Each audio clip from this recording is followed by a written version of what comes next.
Fala galera, tudo bem? Aqui é a Nath e voltei com vídeos. E o que eu tô fazendo com a Abby? Eu vou mostrar o look dela. Tá meio feinha a costura, mas eu acho que não vai aparecer direito no vídeo, mas tá feinha a costura. Eu fiz cortei essa franjinha e passei gel nela. A maquiagem eu não mudei, tá normal. Botei esse brinquedo muito fofeito, estrelinha, foca, pelo.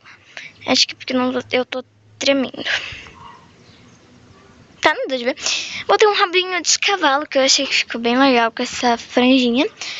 Tá normal, não pintei as unhas. E esse é o vestido dela, muito lindo. Não vestido, não, uma blusinha, por causa que era pra ser um vestido, só que eu fiz muito curto. Eu botei daí esses shortinhos jeans. É jeans mesmo, é um jeans com elastano, sei lá, tipo um elástico. Peguei o sapato da Jenny Bolero, que tinha quebrado aqui, pra não ficar tão feio. Eu peguei e botei um elastiquinho azul. Sei lá, mas ficou feio ainda.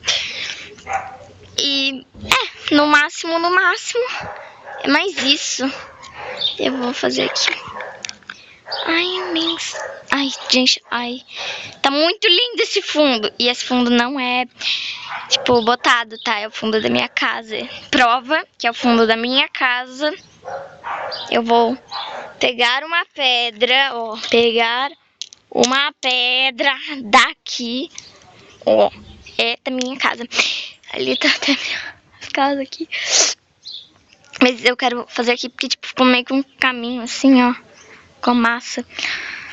Bom, no máximo é isso. Eu tava fazendo uma bolsinha, só que, tipo, o esmalte, ele tá com o pincel todo estragado. Em outro vídeo, talvez eu mostre. Tipo, todo dia que eu falo isso. Sei lá. Obrigada por cair. Tá, vou ficar com ela em pé assim, porque tô com preguiça de botar o coisinha.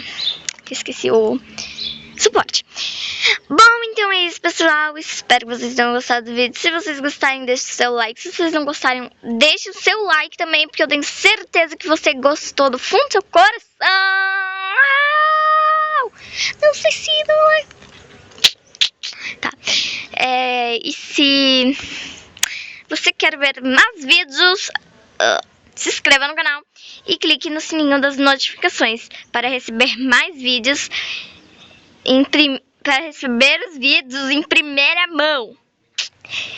Então é isso, beijos e fui!